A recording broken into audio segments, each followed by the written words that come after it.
Peace, y'all. Welcome to another episode of Spiritual Wealth. And today I'm going to be talking to you about why you need to develop the mindset of a pimp. You know what I mean? It's for my men out there. This is for my fellas. You know what I'm saying? I just finished doing some curls, some push-ups, so pardon me if I seem like I'm out of breath a little bit. But look, I'm talking to my homie yesterday, and he talking about these women or whatever. And first and foremost, I had to let him know, bro, you in a great position right now. You single, and you basically got a fresh start. You know what I mean? To develop a new relationship with these women. But the point is this, man. Pimping been going on since the beginning of time.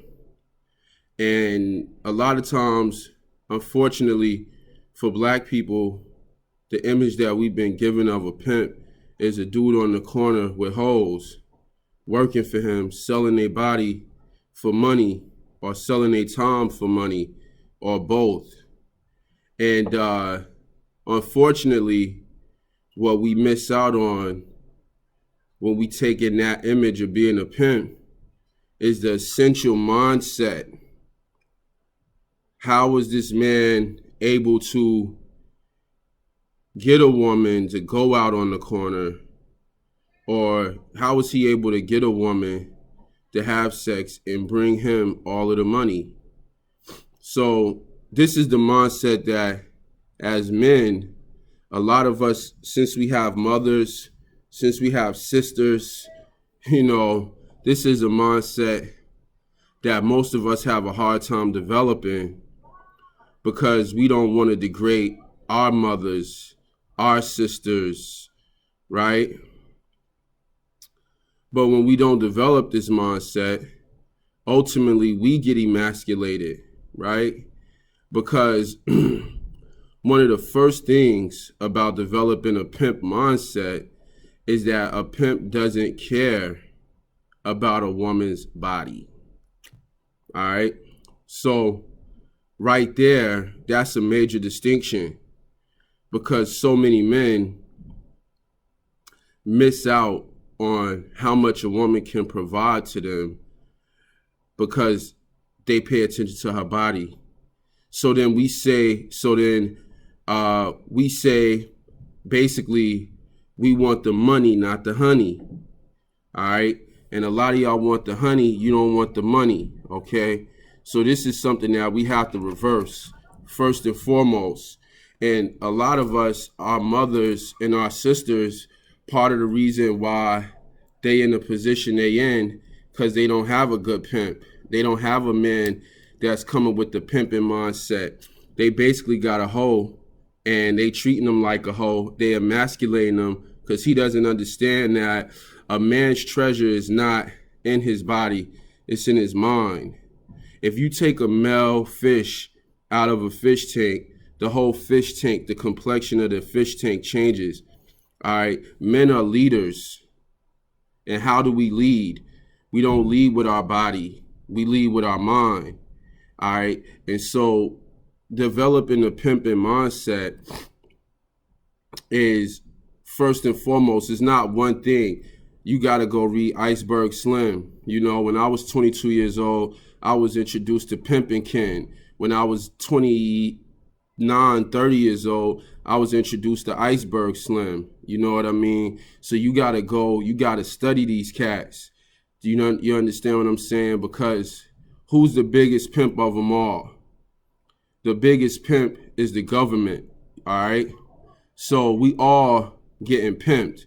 And until we step our game up, we can't govern nothing. And what the position that the government take is a man's position.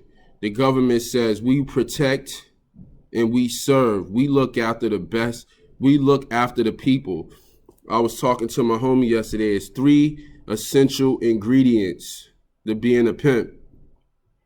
The first, and this is not in order of importance, the first is that in order for you to really get a woman on your team, You got to get her to buy into your vision. All right? Buy into it. And when we say buy into it, that means that her money becomes your money. Even if she work a 9-to-5 job, you determine how the funds are distributed. Now, a pimp is only as good as his word. So you also have to be concerned with making that dream come true. All right, with making that vision come true, whatever that might be. And you have to show her that you mean what you say and you say what you mean. All right. So the first thing is you got to have a vision. All right. The second thing is you have to protect. All right. One of the things that women know inherently that now with this feminism movement they try to undervalue is the fact that we are protectors. We are the ones that practice gallantry. We are the ones that lay on the sword. We are the warriors. We are the ones that die young in battle. If she feel like you can't protect her mentally, physically, spiritually, it's going to make her feel more vulnerable. Therefore, seeking out that form of protection, okay? So, first, the idea, the vision, all right? Second, protection. Third, security. Security is something different. Protection is danger, all right? But security is in her position and who she is, building up her security, letting her know that I got everything under control. You know, protection, that's like danger. You know what I mean? And very rarely do you have to show her that you can protect her. More so, you have to show her that you can provide security. You know what I mean? Because women are warriors, all right? So these are the three essential ingredients to pimping. And the reason why this is something that we want to get into is because the reason why women love men is not because of the pleasure that they give them. It's because of the mental stimulation. The biggest sexual organ that you have is your mind. All right. And so, yeah. Now, look, it's a lot of guys out here that's talking about being in the red pill movement. And for the most part, none of these guys talk about the mindset of being a pimp. Basically, they just talk about the mindset of being a slick hoe, meaning that they fucking girls, but they ain't getting nothing out of it. All right, so at the end of the day, basically, my grandfather told me, which is what I'm telling you now, one of the greatest things ever, which is we want the money, not the honey. But he said it like this to me: you can get a lot more from a woman if you don't sleep with her. All right, you can get a lot more from her if you don't sleep with her. So at the end of the day, this is what men have to start looking at, because women are workers. They say teach a man how to fish, he'll eat for a lifetime. Give him a fish, he'll eat for a day. They say give a woman a fish, she'll eat for a day. Teach a woman to fish, she'll feed a village for a lifetime. My father-in-law, rest in peace, said a good hoe can wear out a good pole any day. All right. So what I'm basically saying to you is that whatever you got, she could take it and some more. All right. So at the end of the day, women, when you look at the lioness, when you look at the queen bee, women are the workers. They are workhorses. But you got to give them something to work toward. You can't just restrict them to working sexually and being there for you sexually. You got to give them something to work toward with you, some sense of accomplishment. They need that. And when we look at pimping, this is the thing. A lot of men, they go to work, they pay all the bills, this, that, and the third. I'm not saying there's nothing wrong with that. I'm just saying that it is possible for women to go to work and let you control the money and put all the money over and let you control the money. And it's just like this. Everything ain't for everybody. So if she don't want to go to work and bring you the money so you can fuel the vision and take care of everything, then ultimately, is that a woman you want on your team? A woman that won't let you control the money? All right, then. See, that's what I'm saying. And that's where we got to go as men. Because any woman that's giving you money, she gonna give you pussy. Easy. The problem is y'all get the honey, and then you be like, nah, baby, keep your money. I'll pay for half of everything because you gave me some nookie. Now you simping. And I feel as though every man should develop a pimping mindset, not to take advantage of women, but to fuel the vision. And inside of her, there lies a vision. So ultimately, when you get with a woman, she is going to be able to help you bring your vision to life. But this conversation is not for bums. All right. So all of you bums, just be bums. You understand? Don't take what I'm saying and then, go to a girl house and smoke up a cigarette, sit on a couch. Because now it's a lot of dudes out here that have no vision, that have a very weak vision.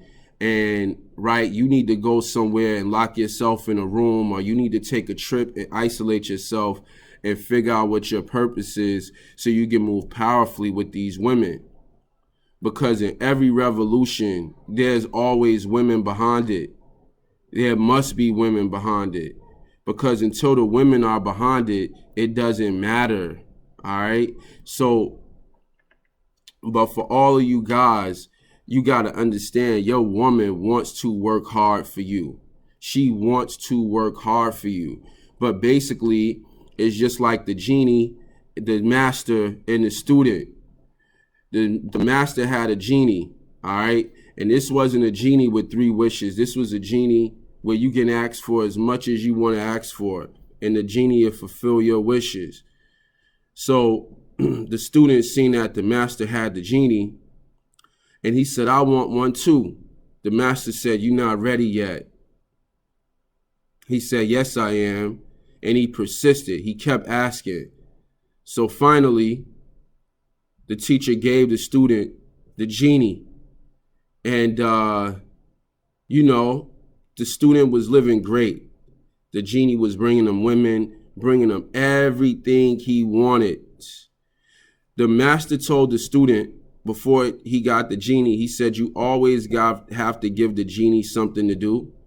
When you don't give the genie something to do, it's going to cut your head off. That was the stipulation with the genie. So the student got the genie. The genie was doing everything the kid wanted, the student wanted. But then it came a day where the student had no wishes. It was fulfilled. The student was fulfilled. And the genie was getting ready to cut his head off. And he ran back to the teacher. And the teacher said, I told you you wasn't ready. But like all teachers, he decided to teach. And he said, listen, just tell the genie that you wish for him to jump up and down.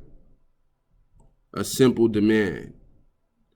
And this relieved the student of that problem until he wanted to use the genie again.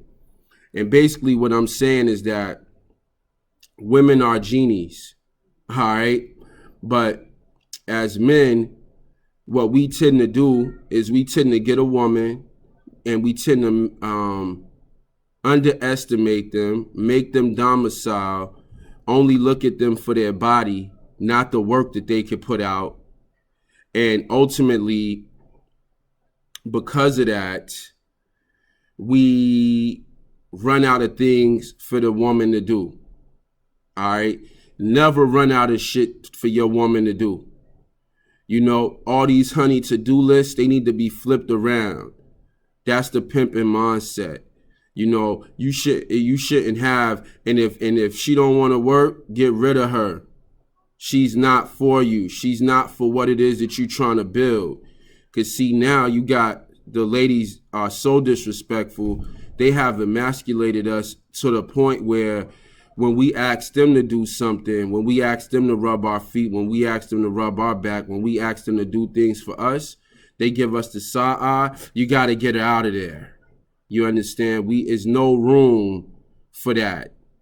And or you got to fall all the way back till she puts some respect on who you are and what it is that you're talking about. And then take a look at yourself and ask yourself, do I mean what I say, and do I say what I mean?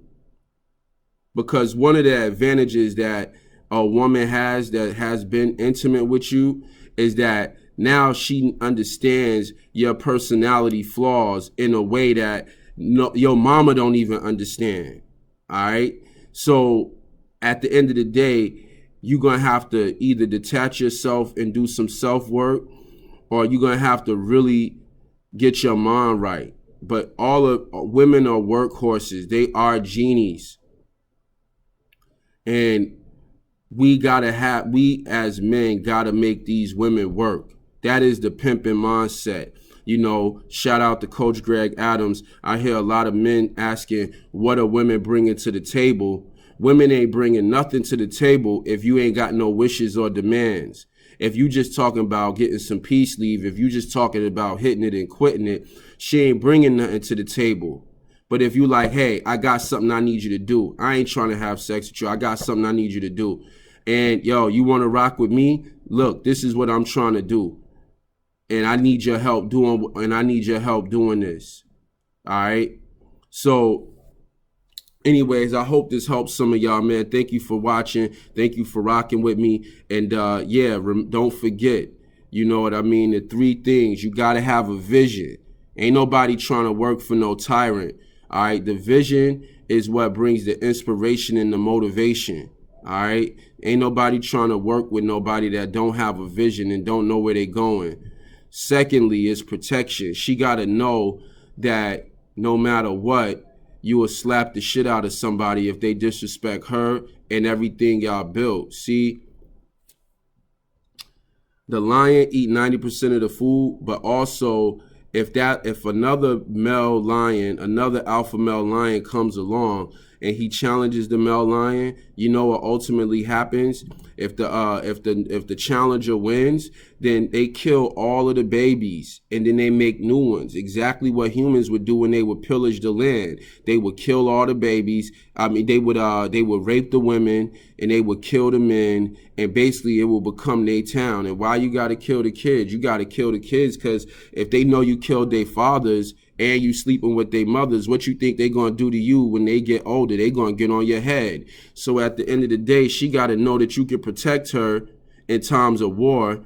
And this is a part of what men bring to the table that's totally undervalued, that we got to make sure they put some respect on. Yeah, so anyways, gentlemen, like I said, man, get into that pimping mindset. It ain't about having no women on the street, you know what I mean? But it is about having women work for you and bring you money, you know what I mean? And it ain't even working for you, it's working for us. It's working for the better of the whole. All right, peace, y'all.